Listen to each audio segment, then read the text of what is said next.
ಸ್ನೇಹಿತರೆ ನಮಸ್ತೆ. ನಾನು ಈಶ್ವರನ್ ಪಿತ್ರಿತ ಮಾತಾಡ್ತಿರೋದು, ಸಾವಯವ ಕೃಷಿಕ ಕೂಡ್ಲಿಗೆರೆ. ಸದ್ಯಕ್ಕೆ ನನ್ನ ಕಾರ್ಯಕ್ಷೇತ್ರ ಚಿತ್ರದುರ್ಗ. ಚಿತ್ರದುರ್ಗದ 12 ಎಕರೆ ಜಮೀನಲ್ಲಿ ಏನು ನಾವು ಕಂಟೈನರ್ ಹೌಸ್ ಬೇಕು ಒಂದು ವಾಸ ಮಾಡಲಿಕ್ಕೆ ಅಂತಂತೇಳಿ ಕಳೆದ 6 ತಿಂಗಳ ಕೆಳಗಡೆ ಆರ್ಡ್ರ್ ಕೊಟ್ಟಿದ್ವಿ. ಬಹುಶಃ ನಿಮಗೆಲ್ಲ ಗೊತ್ತಿದೆ, ಅದರದ್ದು ನಾನು ಯೂಟ್ಯೂಬ್ ಮಾಡಿ ಲಿಂಕ್ ಹಾಕಿದ್ದೆ. ಇದು ನಮಗೆ ಬಂದಂಥ ಒಂದು ಕಂಟೈನರ್ ಹೌಸ್ನ ನಿಜವಾದ ಚಿತ್ರಣ. ಇದು ಕಳೆದ ತಿಂಗಳು ಅವರು ಬಂದು ನಮ್ಗೆ ಇಲ್ಲಿ ಒಂದು ಕಡೆ ಅಂತಂದ್ರೆ ಅಲ್ಲಿ ತುಂಬ ಮಳೆ ಜಮೀನು ಒಳಗಡೆ ತಗೊಂಡೋಗ್ಲಿಕ್ಕೆ ಸಾಧ್ಯ ಆಗಲಿಲ್ಲ. ಹಾಗಾಗಿ ಒಂದು ನಮ್ಮ ಬೇಲಿ ಹಾಕ್ಲಿಕ್ಕೆ ಬಂದಂಥ ಮುನಿಯಪ್ಪನವರು ಅದೇ ಜಾಗದಲ್ಲಿ ನೋಡಿಕೊಂಡು ಇಡೀ ಬೇಲಿನ ಕಂಪ್ಲೀಟ್ ಮಾಡೋದ್ರು. 3 to 4 ಡೇಸ್ ಕಂಪ್ಲೀಟ್ ಮಾಡಿ ಹೋದ್ರು ಅವರು. ಅದಾದಮೇಲೆ ಮತ್ತೆ ಮಳೆ ಹೋಯಿತು, ಸ್ವಲ್ಪ ವಾತಾವರಣ ಎಲ್ಲ ಒಣಗಿದ ಮೇಲೆ ಮತ್ತೆ ಕಂಟೈನರ್ ಹೌಸ್ನ ಶಿಫ್ಟ್ ಮಾಡಬೇಕು ಅಂತೇಳಿ ಹೊರಟಂಥದ್ದು.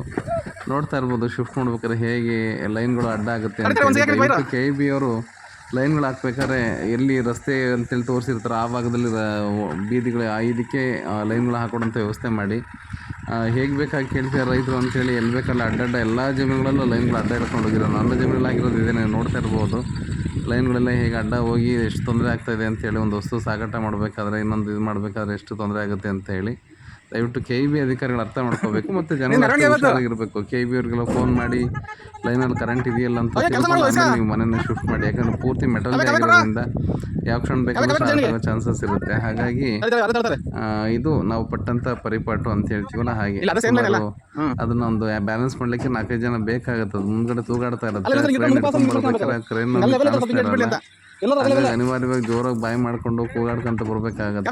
ಕಂಟೈನರ್ ಹೌಸ್ ಮೇಲೆ ಒಬ್ರು ನಿಂತ್ಕೊಂಡು ಅದನ್ನ ಬಂದಿದ್ದರು ಸ್ವಲ್ಪ ಡೈರೆಕ್ಷನ್ ಮಾಡೋರು ಒಬ್ರು ಇರ್ಬೇಕಾಗತ್ತೆ. ಕಲ್ಲಟ್ಟಿಗಳಂದ್ರೆ ಜಯಣ್ಣ ಅದ್ರ ಮೇಲೆ ನಿಂತ್ಕೊಂಡು ಸ್ವಲ್ಪ ಬ್ಯಾಲೆನ್ಸ್ ಮಾಡಿದ್ರು. ಹೀಗೆ ಎಲ್ಲರೂ ಬ್ಯಾಲೆನ್ಸ್ ಮಾಡಿಕೊಂಡು ಅದನ್ನು ನಾವು ತೊಗೊಂಡು ಬರೋಂಥ ಒಂದು ಕಾರ್ಯ ಮಾಡಿದ್ವಿ. ನೀವು ನೋಡ್ತಾ ಇರ್ಬೋದು, ಮನೆಯನ್ನು ಸುಂದರವಾಗಿದೆ, ತುಂಬ ಚೆನ್ನಾಗಿದೆ. ಅದ್ರ ಫೋಟೋಸ್ ಎಲ್ಲ ನೀವು ನೋಡ್ತೀರ, ಮುಂದಿನ ಇದರಲ್ಲಿ ಕಾಣಿಸುತ್ತೆ ನಿಮಗೆ.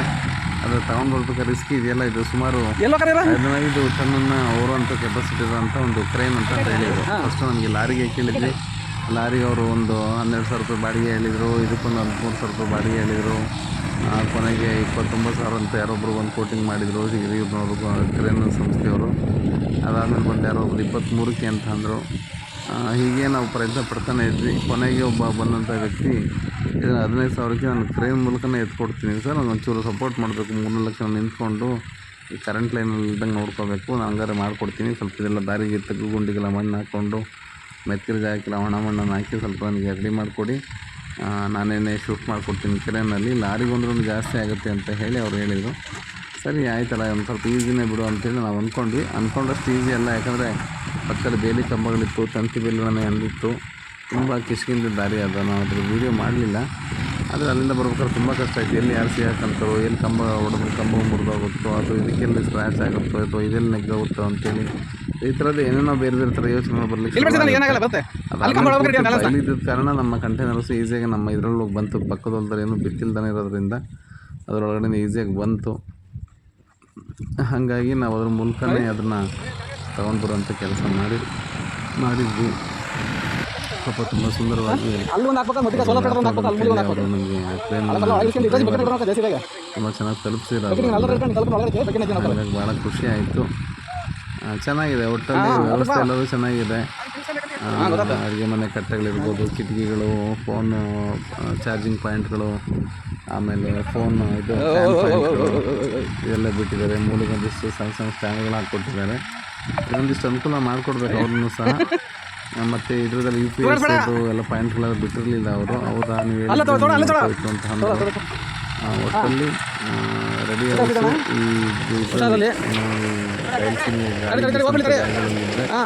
ಇದು ಒಂಥರ ಗೂಡ್ನಂಗೆ ಇರುತ್ತೆ, ಸೇಫ್ ಅಂತ ಅನ್ಸುತ್ತೆ ಒಳಗಡೆ ಇದ್ದಾಗಲೂ. ಯಾಕಂದರೆ ಮನೆಯೊಳಗೆ ಹೋದ್ಮೇಲೆ ನಾನೇನು 3 ಡೇಸ್ ಮನೆಗೆ ಹೋಗ್ತಾ ಹೋಯಿತು. ತುಂಬ ಸೇಫ್ ಅನಿಸುತ್ತೆ ಮನೆಗಳಲ್ಲಿ ಗಾಳಿಯ ಶಬ್ದ ಇದೆಲ್ಲ ಹಾಕೊಂಡು. ಅದಕ್ಕಿಂತ ಮುಂಚೆ ನಮ್ಮದು ಸಿಮೆಂಟಿನೊಂದು ಮನೆ ಇತ್ತು. ಎಲ್ಲಿ ಬೆಳಿಗ್ಗೆ ವರ್ಷದ ಗೋಡೆ ಮೈ ಮೇಲೆ ಬೀಳುತ್ತೋ, ಎಲ್ಲಿ ನಾವೆಲ್ಲ ಸ್ವಲ್ಪ ಹುಡುಕಿ ಹೊರಗೆ ಸರಿಗೆ ಏನೋ ಭಯ ಆಗ್ತಾಯಿತ್ತು. ಅಷ್ಟು ಜೋರ ಗಾಳಿ ಬೀಸೋದು. ಕಿಟಕಿ ಹಾಕಿದರೆ ಅಷ್ಟಕ್ಕೆ, ಕಿಟಕಿ ತೆಗೆದ್ರೆ ವಿಪರೀತ ಗಾಳಿಗೆ ಬಂದು ಅಲ್ಲಿರೋಂಥ ವಸ್ತುಗಳೆಲ್ಲ ಇದರಲ್ಲಿ ಆಗೋಗೋದು. ಈಗ ತುಂಬ ಕಷ್ಟ ಆಗ್ತಾಯಿತ್ತು ಅವಾಗೆಲ್ಲ. ಕಂಟೈನರ್ ಹೌಸ್ ಬಂದಮೇಲೆ ತುಂಬ ಸೇಫ್ಟಿಲಿದ್ದೀವಿ ಅಂತ ಅನಿಸುತ್ತೆ. ಹಾಗಾಗಿ ಚೆನ್ನಾಗಿದೆ, ಒಟ್ಟಾರೆ ಕಂಟೈನರ್ಸ್ ತುಂಬ ಚೆನ್ನಾಗಿದೆ ನೋಡಿ. ತಗೊಂಡು ಹೋಗ್ತಾ ಇದ್ದಾರೆ ಬೇರೆ ಪೈಪ್ಲೈನ್ಗಳು ಹೆಸರಾಗಿತ್ತು, ಸ್ವಲ್ಪ ಲೊಡ್ಡಾಟ ಆಯಿತು ನಮಗೆ. ಆದ್ರೂ ಅದನ್ನು ಇರಿಸಿ ಮತ್ತು ತೂಕ ಬ್ಯಾಲೆನ್ಸ್ ಮಾಡಿಕೊಂಡು ಮತ್ತೆ ಅವ್ರು ಮುಂದಕ್ಕೆ ಪ್ರಿಸರ್ವ್ ಹಾಕಿ ಮುಂದಕ್ಕೆ ಹೋದರು. ಇದೆಲ್ಲ ನಡೀತಾನೆ ಇರುತ್ತೆ. ಹಾಗಾಗಿ ಪೈಪ್ಲೈನ್ಗಳಿರುತ್ತೆ, ದಯವಿಟ್ಟು ರೈತರು ಹಾಕ್ಬೇಕಾದ್ರೆ ಒಂದೊಂದು ಕಲ್ಲುಗಳು ಕಂಬಗಳು ನೆಟ್ಟು ಎಲ್ಲ ಪೈಪ್ಲೈನ್ ಅಂತ ಗುರುತು ಮಾಡ್ಕೊಳ್ಳಿ, ಅದಕ್ಕೊಂದು ಬಣ್ಣ ಹಚ್ಚಿ ಇದು ಮಾಡಿ. ಇಲ್ಲಾಂದ್ರೆ ಯಾರು ಪೈಪ್ಲೈನ್ ಎಲ್ಲಿದೆ, ಹೆಂಗೆ ಹೋಗುತ್ತೆ, ಯಾವುದು ಹೊಡೆಯುತ್ತೆ ಅಂತಲೇ ಗೊತ್ತಾಗಲ್ಲ. ಹಂಗೆ ಹೊಡೆದಾಗುತ್ತೆ. ಹಾಕ್ಬೇಕಾದ್ರೆ ಅಟ್ಲೀಸ್ಟ್ ಒಂದು 2ರಿಂದ 3 ಅಡಿ ಒಳಗಡೆ ಅದನ್ನ ಪೈಪ್ಲೈನ್ ಮಾಡಿ ಮಾಡಬೇಕಂತ ಬೋರ್ಡಿನ ತೊಗೊಂಡು ಮಾಡಿ.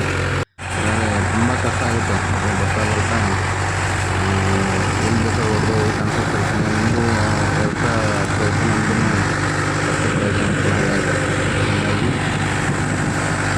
ನೋಡಿಕೊಂಡು ಕೊನೆಗೆ ಕಂಟೈನರ್ಸ್ ನಾವೇನು ಫೌಂಡೇಶನ್ ಹಾಕಿದ್ದು ಆ ಫೌಂಡೇಶನ್ ಬರ್ತಾ ಇದೆ. ಈಗಾಗಲೇ ನಿನ್ನೆ ಅಲ್ಲಿ ಹಿಟ್ಟಾಗ ಅದನ್ನು ಒಂದು 2 ಅಡಿ 2 ಇಟ್ಟಿಗೆಗಳನ್ನ ಇಟ್ಟು ಒಂದು ಸಣ್ಣ ಫೌಂಡೇಶನ್ ಮಾಡಿದ್ವಿ. ಒಂದು 20x15 ಒಂದು ಮಾಡಿದ್ವಿ. ನಮಗಿರೋ 12x20 ಇರೋದು. ಒಂದು 3 ಅಡಿ ಮುಂದುಗಡೆ ಜಾಗ ಇರುತ್ತೆ, ಮನೆ ಮುಂದೆ ಕೂತ್ಕೊಳ್ಳೋಕ್ಕೆಲ್ಲ ಬರುತ್ತೆ ಅಂತೇಳಿ ನಾವೇ ಸ್ವಲ್ಪ ಅಗಲ ಮಾಡಿಕೊಂಡು ಇದು ಮಾಡ್ಕೊಂಡಿದ್ದು.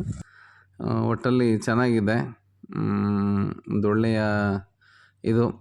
ಯಾಕಂದರೆ ಯಾವುದೋ ಏನೂ ಇಲ್ಲದ ಜಾಗದಲ್ಲಿ ಸಿಮೆಂಟ್ ಜೋಡಿಸು, ಮರಳು ಜೋಡಿಸು, ಎಮ್ಸೆಂಟ್ ಜೋಡಿಸು, ನೀರನ್ನು ಜೋಡಿಸು, ಇಟ್ಟಿಗೆಗಳು ತರಿಸು, ಅಲ್ಲಿಂದ ಇಲ್ಲಿಗೆ ಅದನ್ನು ಕಾಯೋಂಥದ್ದು, ಸ್ವಲ್ಪ ಮಳೆ ಬಂದರೆ ಆ ಸಿಮೆಂಟ್ ಗಟ್ಟಿ ಆಗಿ ಹೋಗೋವಂಥದ್ದು, ಈ ಥರದ್ದು ಏನೇನೋ ನಡೀತಿರುತ್ತೆ ಡ್ರಾಬ್ಯಾಕ್ಗಳು. ಮತ್ತು ಅವ್ರಿಗೆ ಸಮಯ ಇರುತ್ತೆ ಇಲ್ಲ ಗೊತ್ತಿಲ್ಲ ಮಾಲೀಕರಿಗೆ, ಅವ್ರು ಬಂದು ಕೂತ್ಕೊಂಡು ಕಾಯೋಕ್ಕೂ ಆಗಲ್ಲ, ಏನಿಲ್ಲ. ಇದಾದರೆ ಹಾಗಲ್ಲ, ರೆಡಿ ಆರ್ಡ್ರ್ ಇರುತ್ತೆ.